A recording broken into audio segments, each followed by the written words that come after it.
자, 여기까지만 보면 또한 하나님의 사랑을 오해할 수가 있어요. 그럼 내가 무슨 짓을 해도 하나님께서는 다 받아주시는 거구나 라고 생각할 수가 있어요. 그러나 3절과 4절에 보면 그것을 교정해 줍니다. 3절에 보면 호세아는 대화의 형식을 빌려가지고 여자에 대한 자신의 사랑을 구체적으로 어떻게 해야 될지를 가르쳐주고 있어요. 저에게 이르기를 너는 많은 날 동안 나와 함께 지내고 행음하지 말며 다른 남자를 쫓지 말라. 나도 내게 그리하리라 했노라. 자, 선지자는 자신이 다시 데려온 이 아내를 향하여서 몇 가지 지침을 줍니다.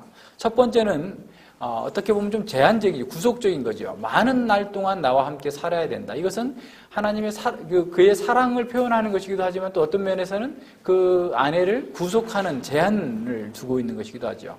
그러나 그러한 구속과 제한은 그 아내를 보호하기 위함인 것이죠. 두 번째는 선지자가 자기 아내를 이렇게 다시 데려오지만 그와 함께 생활하지는 않는다라는 거예요. 오히려 그 여인에게 자숙할 수 있는 기간을 갖도록 하는 거죠.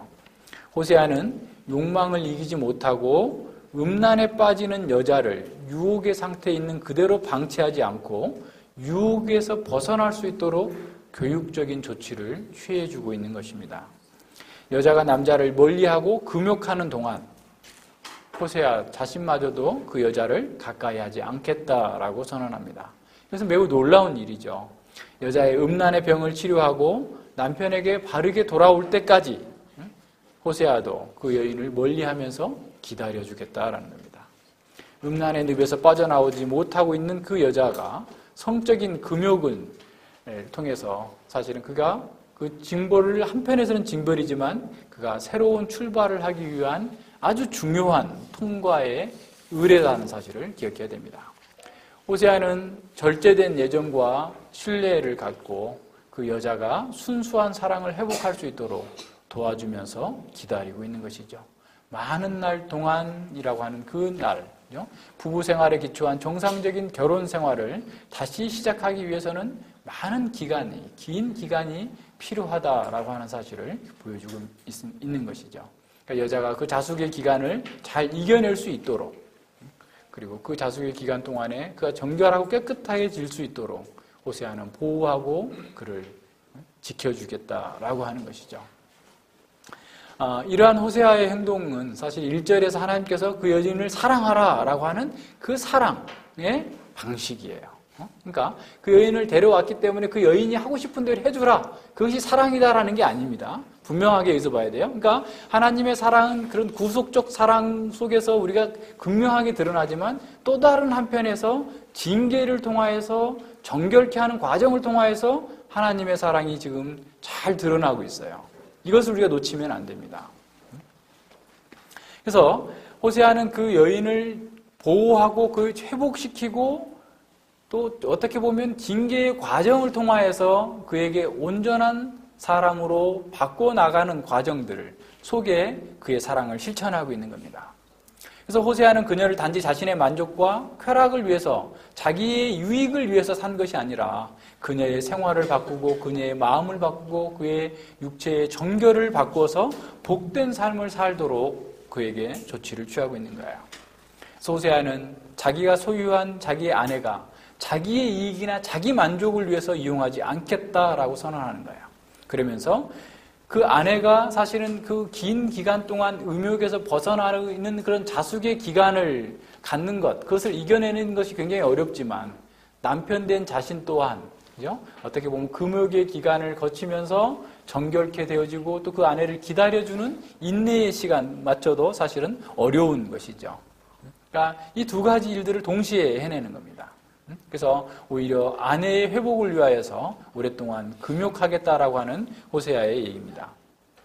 언제까지 그렇게 할까요? 그가 온전히 바뀔 때까지, 그 내면의 근본적인 변화가 있기까지, 새롭게 되기까지 남편은 참고 기다리겠다라는 겁니다. 하나님께 진정으로 돌아올 때까지. 사실 이러한 그 호세아의 기다림, 많은 날 동안 인내하며 절제하며 자기 이익을 추구하지 않으면서 기다려주고 보호해주고 사랑해주는 이러한 과정을 통하여서 하나님의 사랑과 하나님의 그 기다리시는 그 마음을 우리는 읽을 수 있어야 됩니다. 4절에 보면 호세아의 아내가 많은 날 동안 남자 없이 지내야 했던 것처럼 이스라엘 자손들 역시 많은 날 동안 왕도 없고 군도 없고, 군이라는 것은 지도자를 가리키는 거예요. 제사도 없고 주상도 없고 예봇도 없고 드라빔도 없이 지내야 합니다. 사실 이 내용은 이스라엘의 완전한 멸망을 얘기하고 있는 거예요. 그들은 이 멸망 가운데에서 목숨은 겨우 건질 것입니다. 그러나 그들이 신뢰해왔던 정치적인 지도자들, 종교적인 제도들마저도 다 사라져버릴 것이다 라는 거예요. 5가지가 아예 존재하지 않을 것이다 라고 말하는 것은 결국 이스라엘의 기초가 되는 어떤 사회의 근본이 되는 그 모든 토대가 무너지게 될 것을 말씀해 주고 있는 겁니다. 이스라엘은 더 이상 왕을 가지지 못할 것이고 그 나라의 지도자들을 가질 수 없게 됐다라는 것을 얘기하는 거예요. 그러니까 지도자들은 군이라고 하는 것은 그 왕실의 고위 행정 관료들을 얘기하는데 그들이 부재한다라는 말은 결국 그 나라가 멸망하게 될 것을 선언하고 있는 겁니다. 이 제사는 성전이나 산당의 예배, 또 처소에서 드렸던 그 모든 것들을 다 없어지게 될 거다라는 거예요. 하나님께서는 그들이 하나님을 아는 것과 하나님께 대한 인애와 사랑을 원했지만 그들은 계속해서 하나님을 자기의 번제물로 예배로 그냥 대체해버린 거예요. 하나님을 알고 하나님의 뜻을 이루고 수행하는 것을 하나님께서 원하셨지만 그들은 계속해서 이런 제사 제도를 통하여서 번제를 통하여서 양떼와 소떼를 가지고 하나님을 만족해 하고 하나님을 섬긴다라고 했는데 그러나 이제 그들이 의존해왔던 정치적인 지도자들, 종교적인 제도들 자체를 다 없애버리겠다. 그 사회를 지탱하고 있는 두 기둥을 싹 제거해버리시겠다라고 말씀합니다. 그래서 그들이 여호와께 등을 돌리고 왕과 지도자들 그리고 그 당시에 종교가 행하고 있던 것들을 믿었던 결과가 어떻게 될 것인지를 똑똑히 보게 될 것을 선언하고 있는 것이죠. 정말 역사의식과 언약적 책임을 등한시하고 제의만 남은 종교로 전락시킨 왜곡시킨 그들의 종교가 결국 그들을 얼마나 철저하게 파멸케 할지를 참담하게 깨달을 수 있는 과정을 거쳐야 된다는 겁니다.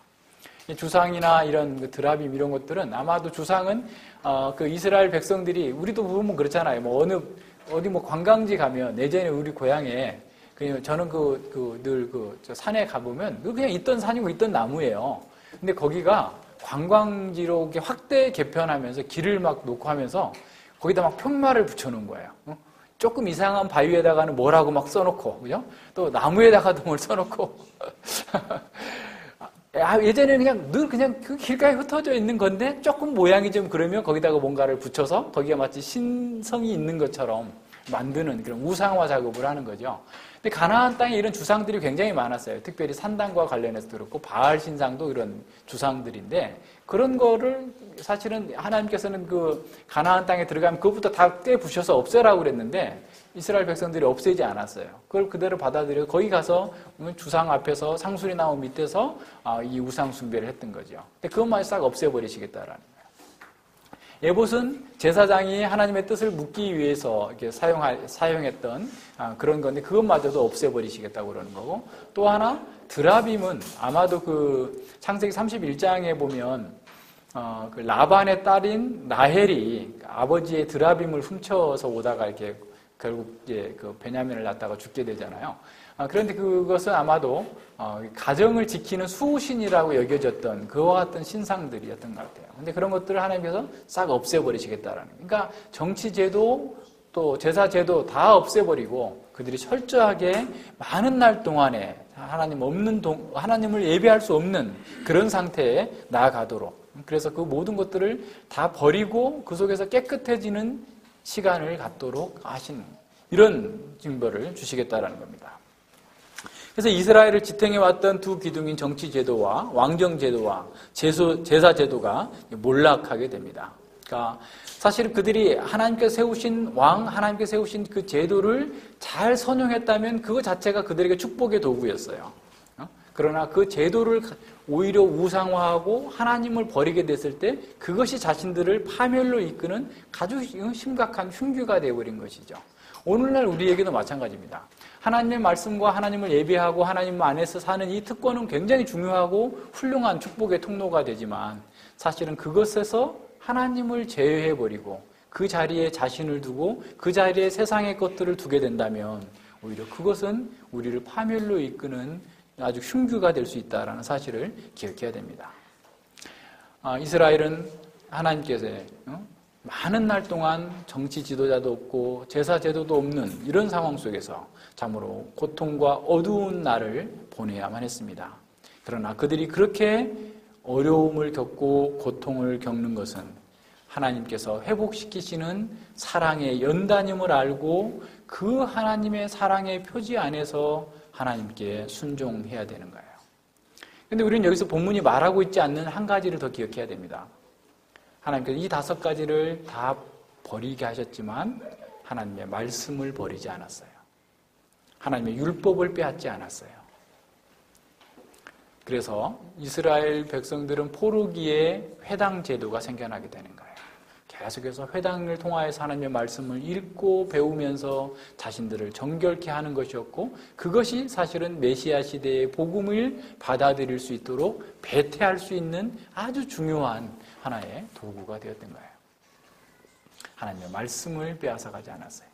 그러니까 아모스 8장에 보면 하나님의 말씀을 듣기 거부하는 자들에게 하나님께서는 그 말씀을 깨달을 수 없도록 그걸 빼앗아가 버리실 거다라고 그랬는데 지금 호세아에서 그들을 연단하고 그 어둠의 고통의 세월을 지나는 동안에 제사도 없고 정치 지도자도 없고 노예가 돼서 포로가 돼서 고난과 고통 속에서 있는 그 사람들에게 말씀을 빼앗아가지 않으신 거예요. 말씀을 통하여서 하나님의 뜻을 알고 하나님께로 돌아올 수 있는 그리고 정숙하고 깨끗해질 수 있는 은혜를 베풀어 주신 것이죠. 우리에게도 마찬가지입니다. 사실은 우리에게도 하나님의 은혜로서 우리가 구원을 받지만 우리는 이전에 우리 안에 있던 오염으로부터 하루아침에 깨끗해진 게 아니에요. 우리는 여전히 죄의 오염과 세상의 오염으로부터 깨끗해져야 될 필요가 있는 것이죠. 우리에게 있는 죄책, 우리가 죄로 말미암아서 영원한 사망을 당해야 되는 것은 당장 없어졌어요. 죄의 세력인 사단이 우리를 붙들고 있고 우리를 억압하고 있던 데서 우리는 해방이 됐어요. 그러나 죄의 오염에서는 우리가 해방된 게 아니에요. 우리는 죽는 날까지 죄의 오염으로부터 정결케 되어지는 시험의 기간이 우리에게 계속 있어요. 그렇기 때문에 우리는 이 죄의 오염에서 벗어나기 위하여서 끊임없이 싸워야 됩니다. 그래서 우리 인생 전체에 걸쳐서 이루어지는 거예요. 그래서 우리가 하나님의 자녀답게 거룩해지는 그 과정은 긴 인내와 인고의 시간을 통과하는 훈련이 필요한 겁니다. 마치 음란한 여인이 긴 시간 동안 자숙과 금욕의 시간을 지내야 했던 것처럼 우리에게도 이러한 긴 정화의 과정이 필요하다라는 사실을 알아야 돼요. 그래서 우리는 견디면서 깨끗해지기를 위하여서 피 흘리기까지 싸워야 됩니다. 이런 면에서 하나님의 사랑은 징벌을 통한 축복입니다. 하나님의 사랑은 우리가 아무렇게나 해도 그래 괜찮다라고 하시는 것이 아니라 그 죄에서 벗어나도록 우리를 징계하시고 징벌하심을 통하여서 하나님의 진정한 복에 거룩함에 참여할 수 있도록 우리를 바꿔나가시는 거예요. 이것이 하나님의 사랑입니다. 하나님의 사랑은 징벌을 주어야 마땅할 때 징벌을 주십니다. 하나님의 사랑은 음란한 여인이 자기 탐욕적인 사랑을 빠져있고 그 사랑을 계속하도록 방조하는 그런 사랑이 아니에요. 하나님의 사랑은 어리석은 부모가 자녀들이 하고 싶은 거 다 해줘서 아이가 폐륜화가 되도록 만들게 도와주는 그러한 사랑이 아닙니다. 하나님의 사랑은 음란한 자들을 깨끗하게 되도록 용광로 불로 그들을 연단하시면서 순결하게 만드는 그러한 사랑입니다. 그러한 징벌과 연단이 늘 고통을 수반할 수밖에 없죠. 이스라엘은 긴 시간 동안 포로가 되었고 노예가 되어서 기나긴 여정을 거쳐야 했습니다. 이스라엘은 포로 기간을 통하여서 많은 것을 생각하고 배워야 했어요. 정말 죄란 무엇인지를 알아야 됐고 하나님을 진노케 하는 것이 얼마나 무서운 일인지를 배워야 했습니다. 그들은 왜 이 이방 땅에 와서 우리가 노예 생활을 해야 되는지를 눈물을 머금으면서 배워야 했어요. 금욕의 기간으로 표현된 그 포로기 동안에 그들은 철저한 참회의 시간, 재활의 시간을 거쳐야 했던 것입니다.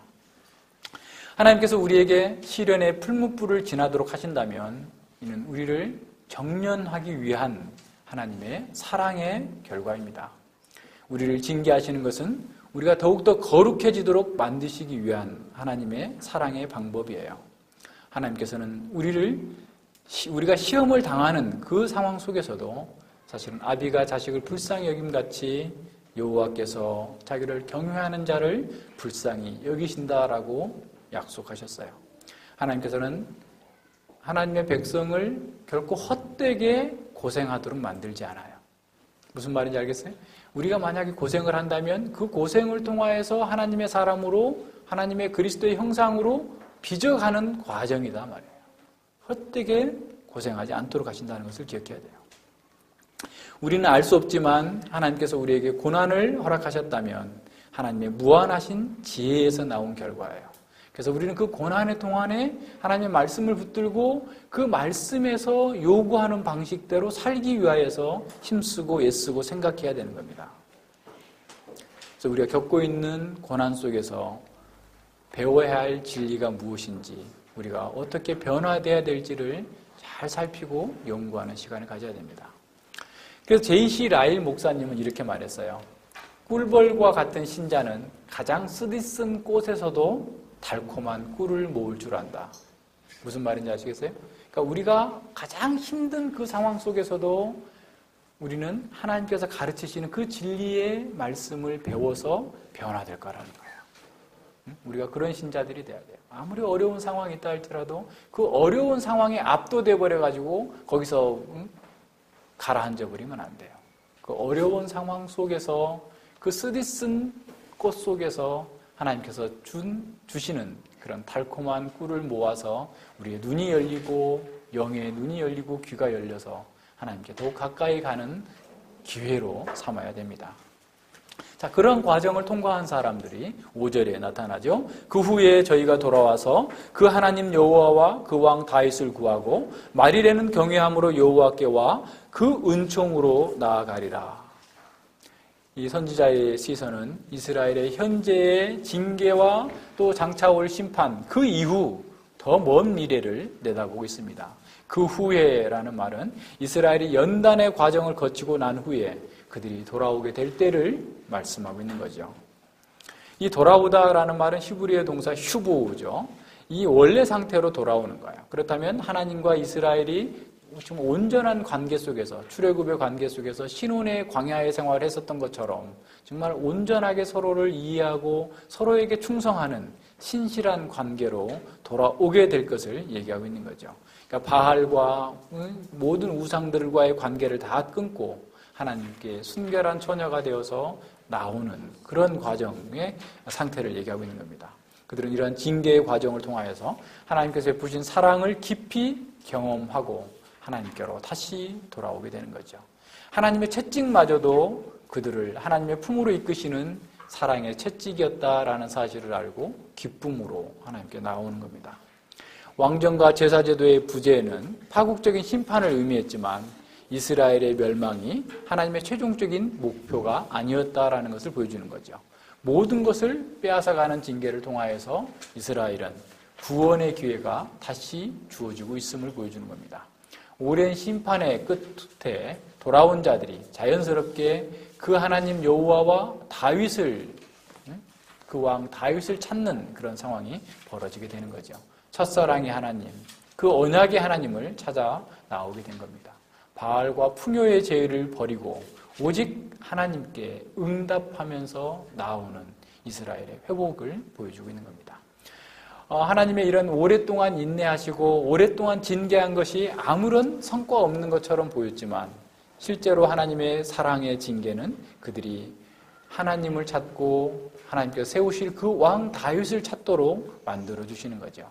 우상 숭배에 물들었던 과거를 회개하지 않고 처음으로 돌아가서 하나님께로 돌아와서 첫사랑의 새 출발을 할 수 있도록 만들어주는 겁니다. 그들의 왕 다윗을 찾는다라고 했을 때 이 다윗은 호세아가 지금 말씀을 전하고 있을 때 유다의 다윗 왕조를 얘기하는 것이 아니라 사실은 온전하게 하나님께서 보내주시게 될 메시아적 왕을 기다리고 있는 거죠. 다시 말하면 다윗과 같은 이상적인 통치자 예수 그리스도를 의미하는 겁니다. 먼 미래에 있을 이 구원의 시대에 이스라엘은 더 이상 정치적인 그런 분열을 겪지 않고 하나가 되어서 남유다와 북이스라엘이 나뉘지 않고 하나가 되어서 온전히 그리스도 안에서 의로운 왕의 통치를 받게 될 것이다 라고 하는 것을 보여주는 거죠. 그러니까 예수님 안에서 모든 장벽이 허물어지는 거예요. 그러니까 남유다, 북이스라엘 모든 지파, 이방인과 유대인의 모든 장벽이 허물어지고 남녀와 신분과 모든 차이가 다 허물어져서 오직 그리스도 안에서 한 왕을 섬기고 한 왕의 다스림을 받으면서 하나된 나라가 이루어지게 되는 겁니다. 근데 그들이 나올 때 그 방식이 어떤 거냐면 두려움이에요. 마지막 날에 여호와를 경외함으로 여호와와 그의 은총으로 나아가리라. 경외함으로 나온다라고 할 때 경외함, 파하드라는 말은 굉장히 두렵고 떨리는 그런 용어입니다. 그러니까 굉장히 큰 두려움을 보여주고 있는 그런 의미예요. 이 두려움의 대상은 바로 여호와입니다. 과거에 이스라엘 백성들은 축제를 즐기듯이 하나님을 가볍게 찾았어요. 하나님 안녕하세요? 이런 책도 나왔죠? 등등의 이상하게 하나님을 아주 가볍게 부르면서 하나님은 자신의 행복과 자신의 풍요와 자신의 번영을 위해서 마치 가사 도우미처럼 나를 위해서 일해 줄 거라고 생각하는 아주 가볍게 생각했던 그런 상황 속에서 이제 하나님의 징계의 과정, 사랑의 징계의 철저한 파멸을 겪고 나서 하나님이 어떤 분이신지를 알게 된 그 사람들은, 하나님의 놀라운 능력을 경험한 이 사람들은 두려운 마음으로, 경외하는 마음으로 하나님을 찾게 된다라는 겁니다. 하나님을 가볍게 여기면서 하나님 앞에서 나올 때, 그리고 하나님을 바알신처럼 예배하고, 하나님은 그냥 예배당에 계세요. 내가 주일날 예배 드리는 것으로 만족하시지 왜 내 생활까지 간섭하시려고 하시나요? 등등의 했던 그 모든 잘못된 말들을 다 버리고 자신의 모든 삶과 모든 영역에서 하나님을 두려워하는 가운데에서 정직과 진실함으로 하나님 앞에 행하게 될 것이다 라는 겁니다. 떨면서 여호와와 그 은총을 바라면서 나오게 될 거다라는 거예요. 진정으로 회심한 사람들 속에서 보여지는 게 바로 이런 거예요. 하나님의 엄위하심을 인식하는 겁니다. 왜냐하면 하나님의 엄위하심을 봐야만 자신이 얼마나 부패하고 타락한 존재인지를 알게 되는 거예요. 그러니까 진정으로 하나님을 만난 사람은 하나님에 대해서 가볍게 얘기할 수가 없어요. 하나님의 뜻에, 하나님의 그 거룩하심에 정말 접촉되어 있다고 한다면 하나님을 가볍게 여길 수 없습니다. 두려워하는 거죠. 거룩한 두려움이 있는 겁니다. 그래서 하나님의 은총을 받으러 나올 때도 사실은 떨리는 두 손으로 하나님의 은총을 받아들이는 거예요. 오늘 우리는 너무 경외함이 없어요. 사실은 어떻게 보면, 그러니까 늘 얘기하지만 우리가 가지고 있는 지식은 경건으로 이끄는 지식이어야 됩니다. 그러니까 하나님을 두려워하고 하나님을 기쁘시게 하는 지식으로 그 지식이 돼야 되고 우리가 그렇게 실제의 삶으로 나타나야 돼요. 그런데 어떻게 하나님을 알았다고 하면서 하나님을 체험했다고 하면서 어떻게 하나님을 가볍게 여기고 오히려 하나님을 기쁘시게 하는 것이 아니라 자기를 기쁘게 하는 삶을 살 수 있겠어요. 이런 것들이 어떻게 보면 하나의 오류인 거죠. 자기 자신이 얼마나 심각한 죄인이라는 사실을 발견한 사람만큼, 그러니까 자신의 죄가 발견된 만큼 하나님에 대한 두려움을 갖게 돼요. 아까 고넬료 얘기했는데 고넬료에게 하나님께서 베드로라고 하는 사람을 불러다가 하나님의 말씀을 들으라라고 계시를 주셨을 때 고넬료는 베드로가 오자 엎드려 경배를 하려고 합니다. 그럼 뭘 얘기하냐면 고넬료가 하나님을 경외하는 사람이었어요. 하나님을 경외하는 사람은 하나님의 말씀을 전하는 사람에게도 사실은 경외함을 가져요. 하나님의 백성들에게도 경외함을 갖는 거예요. 그러니까 그와 같은 기본적인 자질이 없으면 사실 하나님과의 만남에 대해서도 한번 의심해 볼 수 있을 정도인 거죠. 그러니까 이런 면에서 우리가 잘 생각해 봐야 됩니다.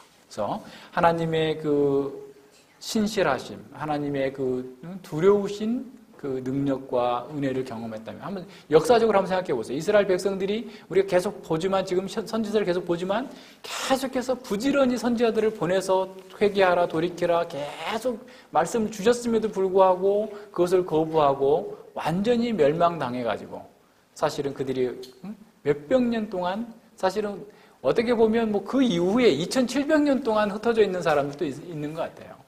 그러다가 지금 뭐 모인 사람들도 있는 게 하도 이제 오랫동안 흩어져 있기 때문에 사실 아브라함의 육신적 혈통은 유대인들 속에 그렇게 중요한 것이 안 됐어요. 얼마 전에 이스라엘에서 데모가 일어나서요. 데모가 일어났는데 어떤 데모가 일어났냐면 인종차별하지 말라라는 거예요. 아니, 다 유대인들이 사는 그 나라에 왜 무슨 인종차별? 그런데 유대인들 중에 흑인이 있어요, 흑인. 그러니까 하도 오랫동안 그 아프리카 지역에서 살던 그 유대인들은 이게 다 이렇게 혈통적으로 다 이렇게 혼혈이 돼버린 거죠. 그래서 흑인이다 보니까 지금 이스라엘에 정착을 해서 돌아왔음에도 불구하고 다른 유대인들처럼 대우를 받지 못한다. 인종차별하지 말라라고 하면서 이 폭동을 일으켰다는 그 뉴스를 봤는데, 그렇게 오랫동안 흩어져 산 거죠. 그러니까 그런 것을 통해서 우리는 뭘 알 수 있어요? 하나님의 말씀을 거부하는 것이 얼마나 그들에게 심각한 문제를 일으키고 있는지를 알 수 있고 보여줍니다. 그러니까 하나님의 능력을 경험하는 거예요. 그러니까 그런 하나님의 능력을 경험했다고 한다면 우리가 하나님을 가볍게 여기고 그냥 두려워하지 않고 하나님께 나올 수 없다라는 거예요.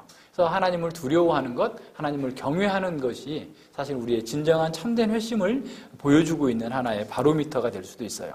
이런 면에서 잘 생각해 봐야 됩니다. 그러니까 멸망한 이스라엘, 처참한 멸망을 겪고 심각한 연단의 과정을 거친 후에 그들은 이렇게 하나님을 경외하면서 두렵고 떨림으로써 하나님의 은총만이 나의 유일한 필요를 채울 수 있습니다. 나의 절대적인 필요입니다. 라고 나아갈 수 있는 거죠.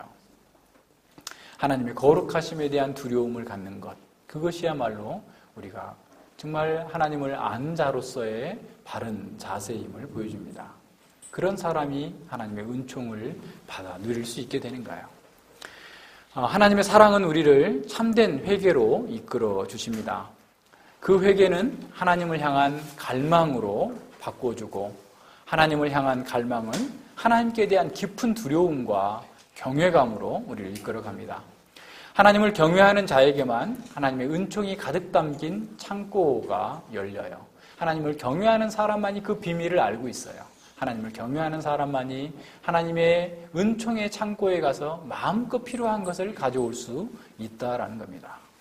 따라서 우리는 하나님의 사랑과 하나님의 구원을 값싼 은혜로 남용해서는 안 되는 것이죠. 변함없는 하나님의 사랑은 부정한 현실을 눈감아주는 맹목적인 용서가 아닙니다. 그분의 사랑은 서로에게 의존적이고 순수했던 처음 사랑의 회복을 목표하고 있는 거죠. 배타적인 사랑을 목표하고 있는 겁니다. 음란으로부터 해방시키기 위해서 남편의 사랑이 아내의 부정을 징계한 겁니다.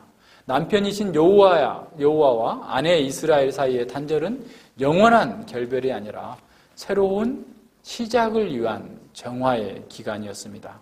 이 기간 동안 이스라엘은 하나님의 사랑을 직접 경험해보지는 못했어요. 다시 말하면 직접 하나님을 예배하고 하나님께 제사드리고 하나님의 그 축복의 은총에 참여할 수는 없었어요. 그죠? 그럼에도 불구하고 그분의 사랑 안에서 그들은 근신했어요. 말씀을 듣고 하나님의 뜻을 알기를 사모했고 그 말씀 가운데서 자신들의 마음의 내면이 바뀌기를 사모했던 것이죠. 이스라엘의 심판의 기간은 과거와 단절하고 새로운 시작을 준비하는 자숙과 반성의 기간이었습니다. 이런 점에서 하나님의 심판은 또 다른 사랑의 표현이죠. 회개가 때로는 구원의 조건으로 제시되기도 하지만 호세아서에서의 회개는 하나님의 은총의 결과로 나타납니다. 호세아 선지자는 이스라엘의 돌아옴이 2장 7절에서 보았던 것처럼 매우 이기적이고 피상적인 것을 알았죠.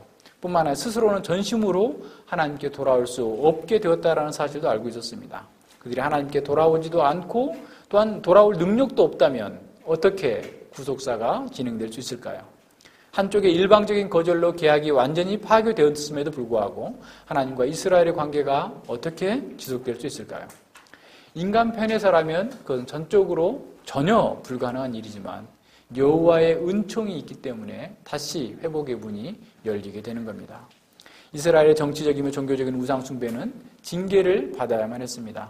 하지만 신의를 저버리는 아내에 대한 남편의 사랑이 새로운 시작을 가능하게 했습니다.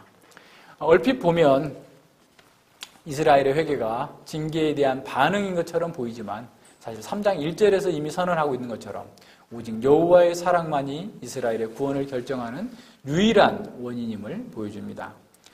정부를 사랑해서 집을 나간 여인을 다시 사오는 남편인 여호와는 아내에 대한 사랑을 포기하지 않고 기다리면서 징계와 자숙의 기간을 함께 보내시는 거죠. 그 징벌은 고통이었지만 죄로부터 떠나기 위해서는 맞아야 할 필수적인 매이기도 했습니다. 징벌이 없다면 죄를 죄로 인식하지도 못했을 거예요. 죄의 세력에 대한 처절하고 분명한 깨달음이 없이는 죄로부터 해방되었다라고 하는 것이 얼마나 피상적일 수밖에 없는지를 알게 되는 것이죠. 무조건적인 용서와 사랑은 때로는 죄의 굴레를 무겁게 씌울 뿐입니다. 무조건 사랑하면 그 사람 결코 죄에서 빠져나올 수 없어요. 가볍게 돌아가서 쉽게 용서받을 수 있다면 죄는 온 힘을 다해 싸워 맞서야 할 적이 아니라 헤어지기 아까운 나쁜 친구가 될 뿐인 것이죠. 돌아가기만 하면 하나님께서는 언제나 우리를 용서해 줄 수 있다, 용서받을 수 있다라고 생각하는 자기중심적인 신앙은 자신을 용서의 주체로 만들어버리는 거예요. 하나님은 기계적으로 내가 회개만 하면 무조건 용서해 줘야 되는 그런 비인격적인 하나님이 되어버리는 겁니다. 죄가 얼마나 강한 세력인지를 경험한 사람만이 하나님께 간절한 도움을 구할 수 있습니다. 죄의 무게에 신음했던 사람만이 그 죄의 값없이 죄로부터 해방시켜 주신 하나님의 사랑에 경외함으로 반응할 수 있게 되는 것이죠. 모든 구원의 원천은 하나님의 사랑입니다. 하나님의 사랑이 하나님의 원수이며 본질적으로 사랑받을 수 없었던 죄인들에게 쏟아 부어진 것이죠. 이것이 세상이 이해할 수 없는 하나님의 사랑입니다.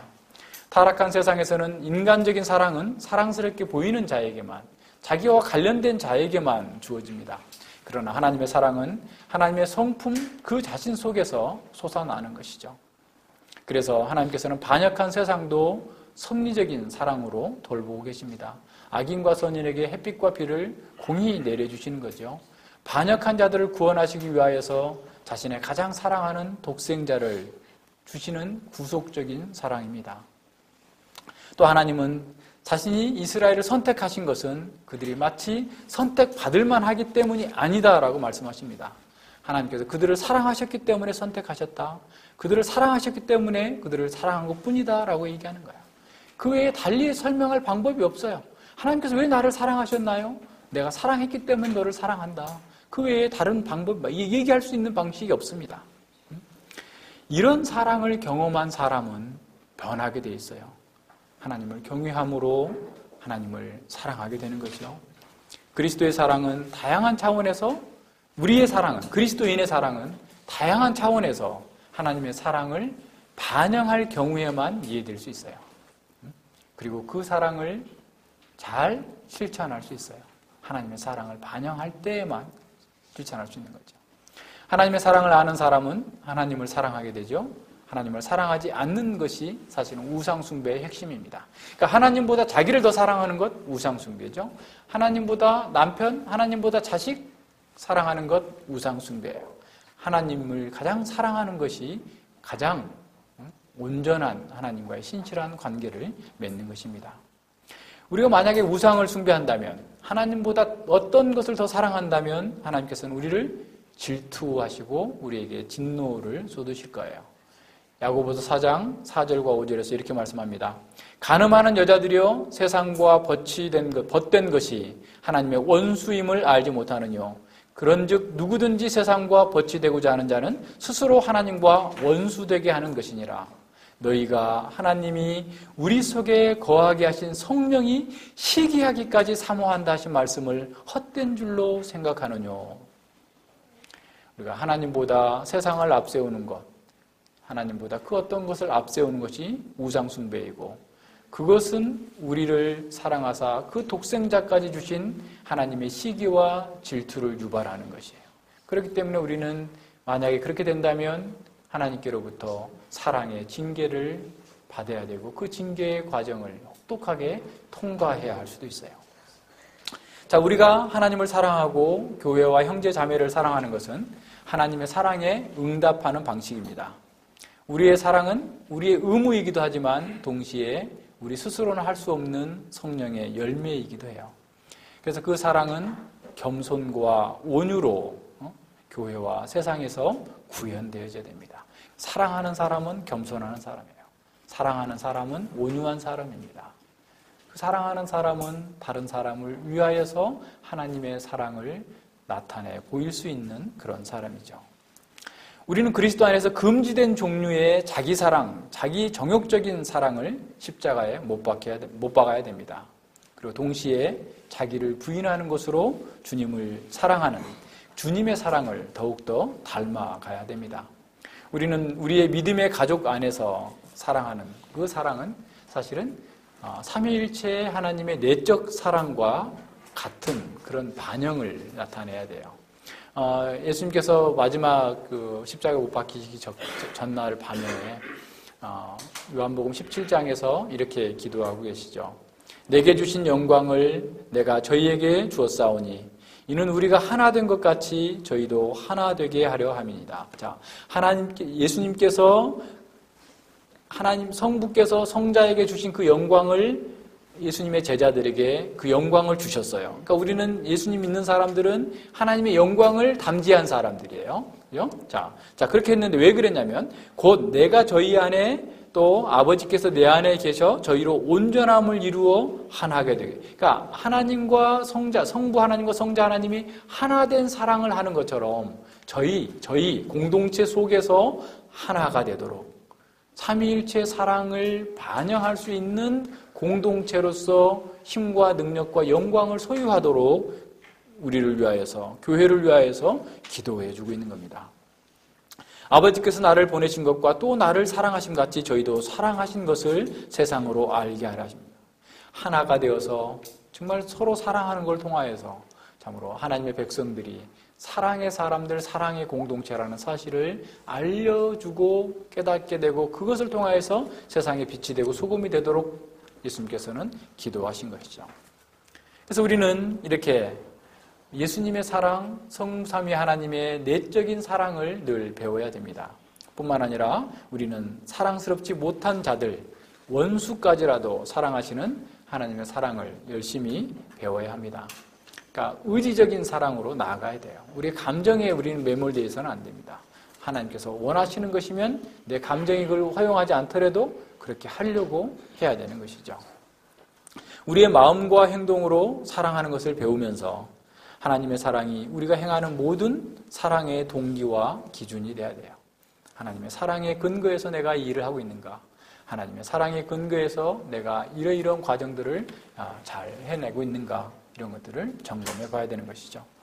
하나님의 사랑을 아는 만큼 우리도 진실한 사랑을 하게 될 겁니다.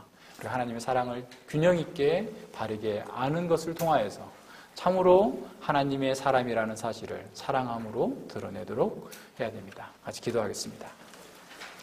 네, 아버지 하나님 감사를 드립니다. 주께서 저희들에게 은혜를 베풀어 주셔서 참으로 이렇게 호세아 선지자를 통하여서 파괴된 가정이 그 남편인 호세아와 여호와를 통하여서 회복되어지되 참으로 그들이 영원한 멸망과 영원한 사망에 처해야만 마땅했던 그러한 저희들이 이제 하나님의 사랑 안에서 회복되어지고 온전케 되어졌음을 인해 진실로 감사를 드립니다. 그러나 우리에게도 여전히 죄의 오염이 남아있기 때문에 우리는 여전히 자숙하고 금욕의 기간을 지나면서 더욱더 하나님의 성품을 담고 하나님의 사랑을 닮아가야 되는 그러한 과제들이 있음을 또한 알게 되었습니다. 아버지여, 저희가 이 하나님의 사랑을 가벼이 여기지 않고 경외함으로 두렵고 떨린 마음으로 받고 그 은총을 입어서 이 세상에서 능히 하나님의 사랑을 구해내는 복된 사람들이 되어줄 수 있도록 인도하여 주시고, 우리 공동체 가운데에서 삼위일체 하나님의 내적 사랑의 관계가 풍성하게 임하로 말미암아서 우리를 통하여서 하나님의 선하심과 사랑하심이, 복되심이 잘 증거되고 나타날 수 있도록 함께하여 주시옵소서. 감사드리며 예수님 이름으로 기도드립니다. 아멘.